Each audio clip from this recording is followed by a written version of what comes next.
The New York Mets found a way to win another series as the Milwaukee Brewers kind of coughed one up late, really helped them out. We'll talk about that game on the show today. Also, Tylor Megill exited with a shoulder injury. What's the concern level there? We'll talk about that. It is also a Friday farm report. So I'm going to discuss whether Mark Vientos is more valuable to the Mets this season as a trade chip or as their DH. And to close the show, we got a preview what lies ahead this weekend as the Mets will take on the Miami Marlins for the first time. A jam-packed show to close out the week on this edition of Locked On Mets. You are Locked On Mets, your daily New York Mets podcast. Part of the Locked On Podcast Network, your team every day.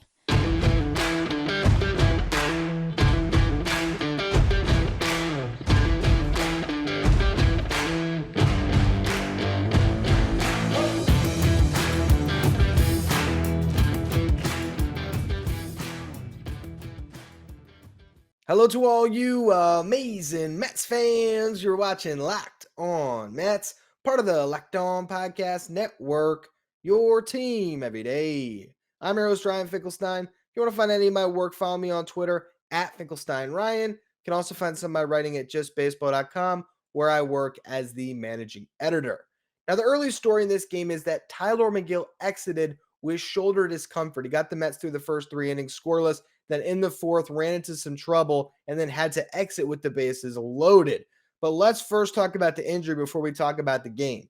This is now the second injury of the season for Mcgill. First one, biceps tendonitis, now shoulder discomfort. As soon as he threw a pitch, he knew, he motioned to the dugout, they pulled him. No indication now of what type of injury this is, how long he could be out. They'll do imaging and we'll have a better understanding. We can talk about that, on the show next week when we get more, intel on what's going on here. But I do wonder if any of this goes back to last season, because Tylor Megill's career high innings pitched going into the year, and this was from 2019, before COVID, he threw 71 and 2/3, all right, in his final season before the minor league shut down. Comes back, an incredible breakout season last year, but we saw that innings jump go from 71 and 2/3 to 130. And for those of you who've been listening since last year, you remember in September, he wasn't very effective. And I was wondering, why aren't the Mets shutting this guy down? I don't know if 2 less starts at the end of last season would have made a big difference if he threw 120 innings instead of 130 innings. I don't know. But I did think coming into this year that this is something to monitor. And now you're seeing a second injury. There's no way of knowing if any of this is carryover, but that is something you have to think about. And I do wonder what his role is when he comes back. It all depends on, how long he's out for. But let's just say Mcgill isn't ready to come back until after Scherzer's back, maybe even DeGrom's back. I am wondering if this might be what opens the door to Tylor Megill ending up in the bullpen. Because even though there is a level of uncertainty of being in the bullpen as far as when you're going to pitch, and if you have a pitcher dealing with injuries, that's not always the best thing. But you can also protect him a little bit as far as managing his innings this season and have him potentially be a weapon out of the bullpen, where maybe you just make sure he doesn't throw on back-to-back days or things of that nature, but he could still go out once every 3 days and maybe give you 2 innings and be the bridge from the starter to Edwin Diaz. So that's just something I wanted to throw out there at the beginning of the show today when it comes to Mcgill. We'll have no idea again what's going to happen next until he gets those MRIs. Now, in that 4th inning, he gave up a leadoff homer to Christian Yelich, got a strikeout, then he gave up 2 hits and walked a batter to load the bases, threw 1 pitch, which was a strike, and that was the one that he signaled to the dugout and came out of the game. Chasen Shreve came on and did pretty terrible job at keeping those inherited runners off the board. Although I will say, it wasn't really bad pitches. I mean, the Brewers just put some good swings on some tough pitches to get a couple of hits, particularly the second one that Shreve gave up there. But overall, an RBI single drove in 2, a ground out drove in the other. And so suddenly the Brewers had a 4-1 lead. What do we talk about all the time with this Mets team? When they give up runs, they often bounce back. And in the bottom half of that inning, the Mets were able to get at least 1 back. Jeff McNeil drew a walk. Louis Guillorme got a 2-out hit. that put runners on for Tomas Nido, who's been great with runners in scoring position. It was runners at first and second. He got the runner home, hit a ball into right field. Hunter Renfroe came up firing because there was not going to be a play home on McNeil. Rowdy Tellez made his one good defensive contribution of the day, pointing towards third base to have Renfroe throw the ball there, and they're able to gun down Guillorme. Luckily, McNeil came home before Guillorme was tagged out, and the Mets were able to at least get a 4-2, or at least get one run back and cut that deficit to a 4-2 lead for the Brewers. Now, that hit by Nido made him 8 for 16 in his last opportunities with runners in scoring position. So he's been unbelievable in those spots. Really great to see. In the bottom of the fifth inning, Nick Plummer drew a leadoff walk, and then the first pitch Mark Canha saw was right where he could handle it. Right out over the heart of the plate. He didn't miss it. Went to right center, part of the ballpark. We haven't really seen him hit home runs to just yet. His fifth of the year ties the game for the Mets, and their bullpen was great. Shreve, while he gave up all those inherited runners, was able to get out of that one inning, then gave the Mets another scoreless inning after that, or I guess I should say a scoreless inning after that, not necessarily another one. But then Seth Lugo comes on, and he was as good as we've seen all year. His curveball was absolutely filthy. He had 8 swings, 4 whiffs on the pitch.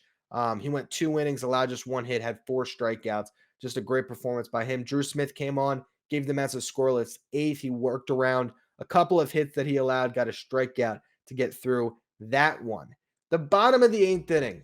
Thank you, Rowdy Tellez. You have JD Davis gets a leadoff hit. Hey, like we said, we talked about him, the curious case of JD Davis, a great episode that I really enjoyed doing earlier this week, doing a deep dive into JD.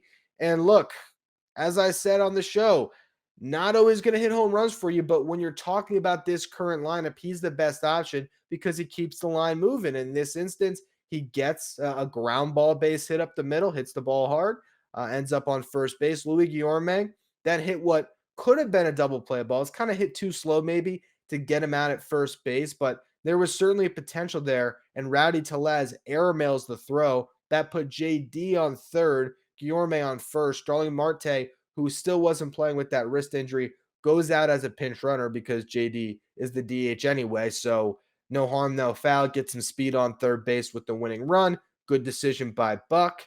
Tomas Nido strikes out though. So then Nick Plummer comes up. He's been really struggling. I think it was 0 for his last 17 before he stepped into the box. And he hits a ground ball to Tellez. Now, you would have thought Starling Marte with his speed would be running on contact, but he wasn't.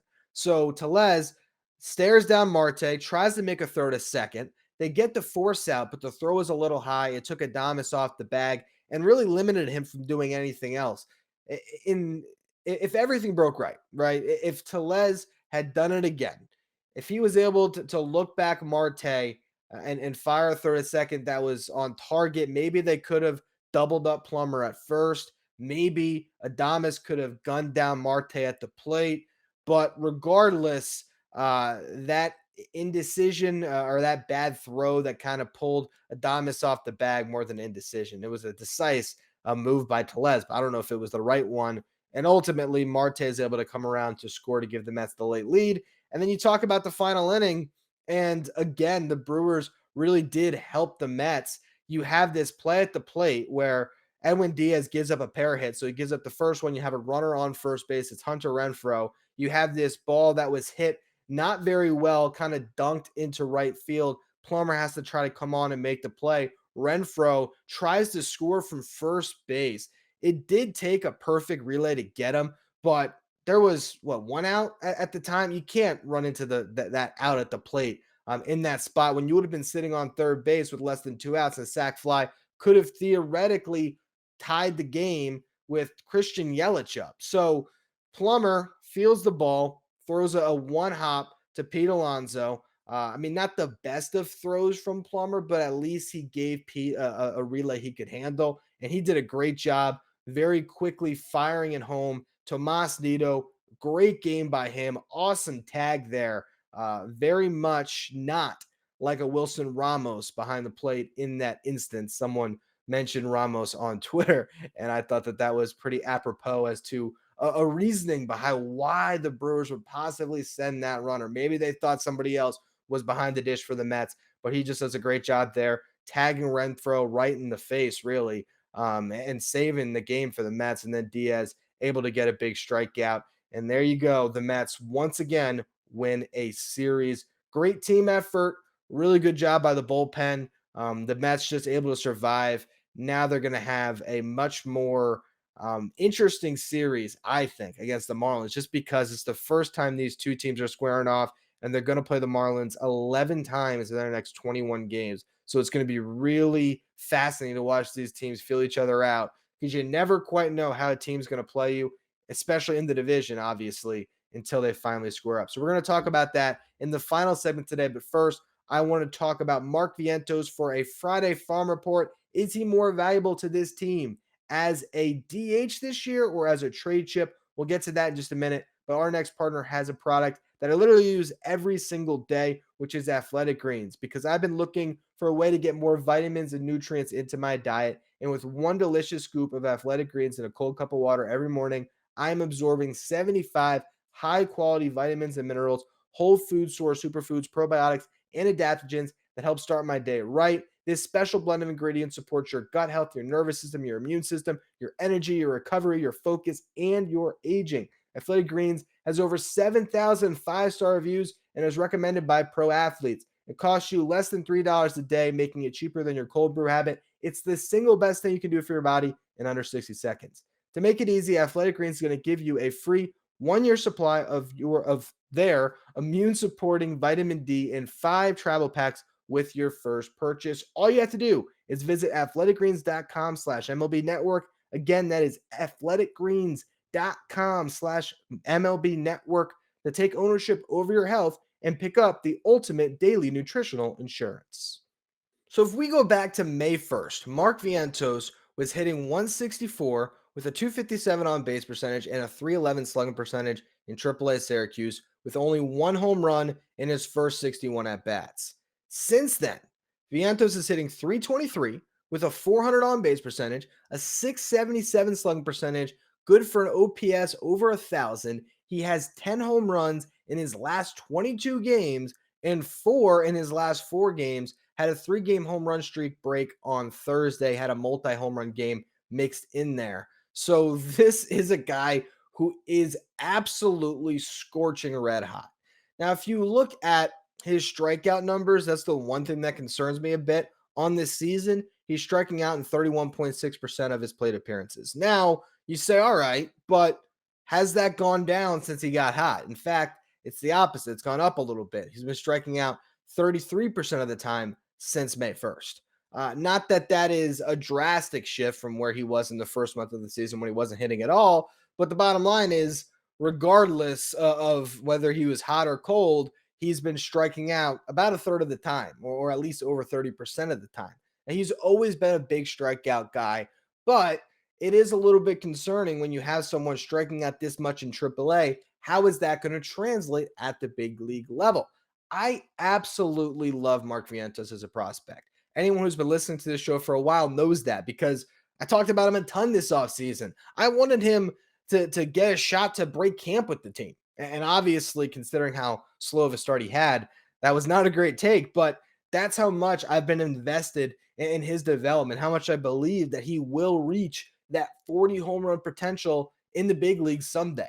And since the start of the 2021 season, he has 36 bombs in 125 games. I mean, his power is legit. There was a home run he hit the other day where he didn't even really hit the ball well. I mean, completely got it off the end of the bat, and it was a short porch, mind you, but he hit one right down the right field line, opposite field, and it somehow went out. It's ridiculous, the type of pop that he has and the way he's able to leverage that pop now, because he is part of the age of new hitters that is launching baseballs, unlike your incumbent DH and JD Davis. But at the same time, is Mark Vientos going to come up and give you a better professional at bat than JD Davis this season?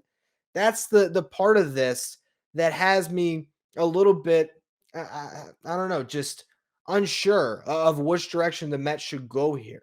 Because in one respect, I do think that the best version of this Mets team, if you're not talking about any external additions by season's end, would include Mark Vientos as the DH because I really believe that he is way more of a game changer than a JD Davis or even an Eduardo Escobar for that matter. So I look at the potential and it's there, but you're talking about a ceiling compared to a floor with a team that has World Series aspirations. And I don't know if that's too much pressure to put on this kid. So the other school of thought is, all right, let's keep him in AAA. Now, I don't expect Vientos up until the trade deadline because you don't want to mess with that value. If he's hitting, if he's comfortable, let him stay there. Let him stay hot. Let him pile up the home runs. Let him completely enhance his stat line. So he's got such a gaudy set of numbers by the time you get to the deadline. His value will be at an all-time high. As soon as you call him up, and unless the Mets need to with injuries, it's like driving a new car off the lot. You just don't know. I mean, the difference is, unlike a new car driven off the lot, that player or that prospect could appreciate in value if they perform. But if they don't perform, suddenly what was once a blue chip prospect doesn't have quite the same value. So I imagine he's going to be in AAA at least until the deadline. But once you're there, he could be the piece that gets you whatever you need. He could be the casualty that you need to give up to get the big lockdown reliever, to get the DH that you might want, to get Wilson Contreras. There's a lot of ways they could leverage Mark Vientos. And I think the more likely scenario this year is probably through a trade. But is that something I want to see happen as someone who's been such a proponent of Mark Vientos and his promise? No. I think if I had my druthers, I would just either A, let him get a shot at the DH spot. And if he thrives, give him that runway to really steal the job, give him plenty of at bats, when you do call him up. Or B, keep him stashed away for a year. And it's going to suck for Mark Vientos because he's probably MLB ready right now. But that's part of the problem when you play for a good team. I would like Mark Vientos to be in the mix in 2023.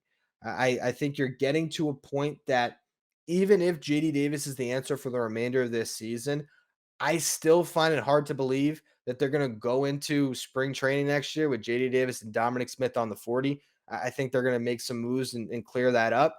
Now, I probably said that this offseason. At least I thought one of them would be gone, and here both of them are. So we don't really know what's going to happen there. But I look at the future, and I really hope that Mark Vientos is part of it for this Mets team. But I understand that you got to give to get. And at the trade deadline, he could be that piece that gets you what you need. So I think that is the most likely scenario if you're talking about is he going to contribute to the Mets this season. The way I think he contributes most likely is through the trade market, but I hope it's getting a chance and I hope he runs with that chance and takes this job and grabs it because he could have it for the next 5 or 6 years. Anyway, we're going to preview what lies ahead next here as the Mets play the Marlins for the first time. Again, 11 games of their next 21 against the Fish. We're going to go through how their season has gone and what to expect this weekend. But betonline.net is your number one source for all of your betting stats and sports info. Find out the latest sports developments, news, and odds, including this year's NHL finals, Major League Baseball, and of course, all the latest fighting news from MMA and UFC to boxing. BetOnline is your continued source for all of your sports wagering information, including live betting, esports, and more. Head to the website today or use your mobile device to learn more about the trends in the action. BetOnline, where the game starts. So you look at the breakdown of the Marlins season so far this year. They got off to a pretty good start in April, went 12-8. Then they were 7-19 in May. Since the calendar turned to June, they're 9-6. So you put it all together, they are 28-33. I believe that probably makes them 12 games back of the New York Mets. Yep, 12 games back. After that win today, the Mets were able to extend their division lead to 4.5 over the Braves and 8.5 over the Phillies. But you look at this Marlins team, and offensively, you say, all right, that's the problem with this team. They're not a good offensive ball club. Yet, you look at the numbers for the year, and shockingly, they're 14th and 15th, respectively, in team OPS and in runs scored. So they've had a middle of the road offense. Maybe that's just a couple of games where they score a bunch of runs. And if you're watching them day in and day out, I know some Marlins fans certainly that would tell me that the offense is way worse than that. But it is kind of interesting to see that the net result of all of it has actually been somewhere in the middle. You look at the individual hitters, you got Garrett Cooper having a great season, someone that has always been good, but has never been healthy. And this year he's been healthy. 311 average, 382 on base, 461 slugging. Not a lot of home runs, only four, but 15 doubles, 28 RBIs, and 843 OPS to lead the team. Jazz Chisholm has the second best OPS at 836, 246 hitter with a 301 on base, but the slugging will catch your attention at 535, 13 home runs for the slender second baseman with 41 RBIs and 10 stolen bases. Then you got John Birdie leading the team with 14 steals. Mets killer if you've ever known one. A 279 hitter this year, 385 on base, 404 slugging. Currently playing a lot of third base with Brian Anderson and Joey Wendell, both out. So he has been a menace, and I'm sure he'll be a menace this weekend. The other guy you got to talk about with this offense, there are two guys really, is Jorge Soler and Jesus Aguilar, kind of all or nothing hitters. Soler has a 744 OPS, but 12 home runs. Aguilar has a 728 OPS with 9 home runs. Also, I guess another boomer bust type guy is Jesus Sanchez, who's been getting a lot of the playing time out in center field. He has 8 homers, but an OPS under 700 at 685. The defense is atrocious for this Marlins team in the outfield. And I think that really does hurt them. Maybe not quite as much as it does in Philly, but certainly along the same lines. Now you look at their rotation, unbelievable. Marlins starters this year have a 3.50 ERA, seventh best in baseball. Their bullpen, on the other end of the spectrum, 4.41 ERA, eighth worst in baseball. And that leads to a lot of blown saves. They have 10 on the year. Bullpen has really hurt them. You look at the pitching matchups. Pablo Lopez is day-to-day with a wrist injury. I was supposed to start on Wednesday, could potentially start on Friday if everything ends up right on that. Who knows? Right now, they don't have a starter announced, I imagine, because they're maybe waiting to see what happens with Lopez. He has a 2.30 ERA in 12 starts. There's also no starter announced for either team on Monday. So maybe if he's still not feeling good, they call up a spot starter or someone comes out of their bullpen, and maybe they save Lopez for the final game of this series, which would mean you have to close out the series going up against not only Sandy Alcantara, who we're going to talk about in a minute, but then Pablo Lopez, two pitchers who are probably all-stars this season. Now, Carlos Carrasco will start the first game of the series. He's a 3.93 ERA on the year. He has 4 starts this year where he's given up 4 or more earned runs. He's coming off one of them. But here's the interesting thing. He has given up 2 earned runs or less in his other 8 starts, and he's always been good in the bounce back performance from the bad one. Gave up 8 runs to the Cardinals on April 27th. His next start out, he goes 8 scoreless against the Braves in that doubleheader. Then he gives up 4 against Seattle on May 15th. Gave up 1 in his following start in Colorado, or against Colorado. I don't remember where that series was played. I think it was in Colorado.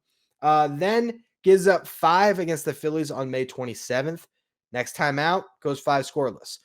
So now he just gave up 5 runs against the Angels. So you would figure you're going to get a much better performance from Carlos Carrasco this time, particularly against a Marlins lineup that can struggle.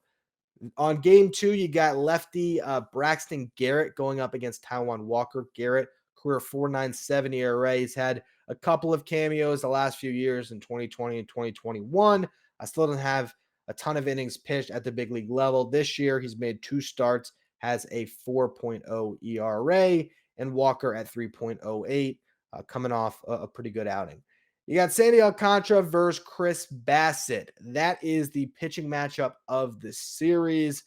Alcantara has been absolutely unbelievable. He is by far running away with the signing right now, in my opinion. I actually wrote an article for Just Baseball. It was my way too early Cy Young winners. Also did way too early MVP finalists. Really, I gave you a top 3 in each league for each award, and Alcantara was my winner right now in the National League. You look at what he's done since May 11th. The guy's just been unbelievable. I mean, a whole different planet. He's looked like Jacob deGrom. I mean, he's throwing 101 with his sinker at the bottom of the zone. No one can touch it. He pitches the contact still. He goes deep into games. That's the crazy thing. 91 and a third on this season for Alcantara, 9 more than Miles Michaelis for the Cardinals. To have a 9-inning innings lead at this stage of the season is crazy.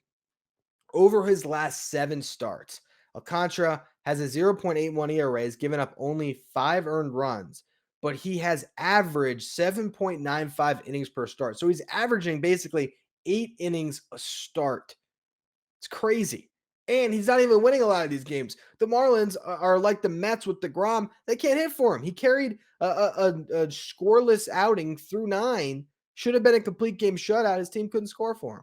So I think the one hope is that type of bad luck carries over. And we do know that Chris Bassett can match zeros with anyone when he's right. They'll play again on Monday. We'll talk about that show or that game on Monday's show. We'll see where the series stands at that point. You hope that the Mets have at least taken 2. Be great to take the first 2 games of this series.